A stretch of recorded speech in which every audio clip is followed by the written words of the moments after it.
Well, I always was interested in puppetry because it was kind of like to me at the time, theater in miniature, and it isn't. It can be very large, but the wonderful thing about it is that it pulls together so many different arts and different things that you can do yourself on a smaller scale, like writing and art and performance, voice, set design, costume design, music production, and for theater and for television. And for me, television rang a bell, and I really, really connected with it. But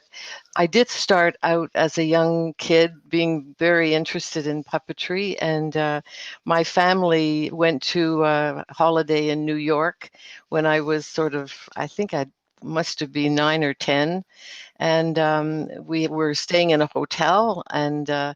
hotel had a television, and we had not bought a TV yet, so I hadn't seen a lot of TV, and I was really, really fascinated. And while my family went and sightseeing, I stayed in the hotel room and watched programs on TV because I discovered puppets. And there was a show called Kukla, Fran and Ollie and Howdy Doody and different shows that had puppets in them. And it really, I was fascinated. And while we were in the city, my parents, we found a shop that sold puppets, and my mother and father very kindly bought me a marionette, which we took back to Canada, and I learned how to work it, and from there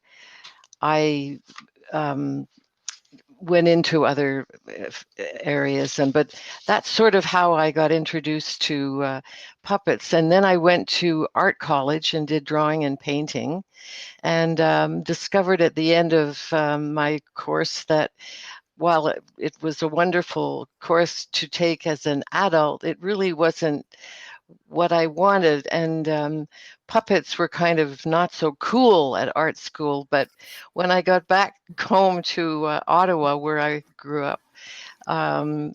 I went back to my puppet building um, days, and from there on, and I was just in my early 20s, and started making puppets and banging on all the doors of the TV puppet producers in Ottawa, and just kept banging on their door till they told me that, okay, all right, come on in, you can do something on my show. And so that's sort of how I started.